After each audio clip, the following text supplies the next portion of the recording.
hein. On se fait confiance. Et pour se faire confiance, n'oubliez pas qu'il y a un moyen, c'est de tenir parole à nous-mêmes. Car les autres auront confiance en nous si nous tenons parole. Donc vous voulez avoir confiance en vous, n'oubliez pas la chose suivante, tenez parole. C'est-à-dire que quand vous dites quelque chose, vous le faites. Si vous pensez quelque chose, vous le dites et vous le faites. Si vous ne le faites pas, si vous vous contentez de le penser sans aller jusqu'au bout de votre pensée, dans ce cas-là, d'ailleurs, entre parenthèses, je vous ramène à la règle numéro 2. J'attends d'autres questions, et la question de Claire était vraiment excellente. Merci Claire d'avoir posé cette question, parce que je suis persuadé que toutes les personnes qui vous écoutent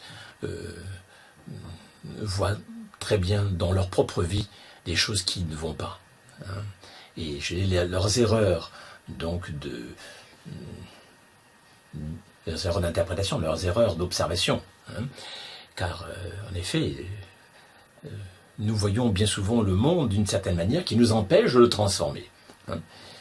Donc ça encore, c'est un travail sur soi. Mais pour arriver à pouvoir transformer justement notre vie, il est très important, je le rappelle encore, de faire le calme mental, et pas un petit calme.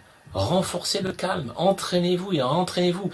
Et cette technique de la RSPM est excellente pour ça. Réservez tous les jours, à un moment donné tranquille, en rentrant de travail, j'en sais rien, à un moment donné, réservez-vous, 10 minutes, un quart d'heure, pour pratiquer cette RSPM correctement, de manière à obtenir des états de détente de plus en plus importants. Arriver donc à créer un calme mental aussi de plus en plus important.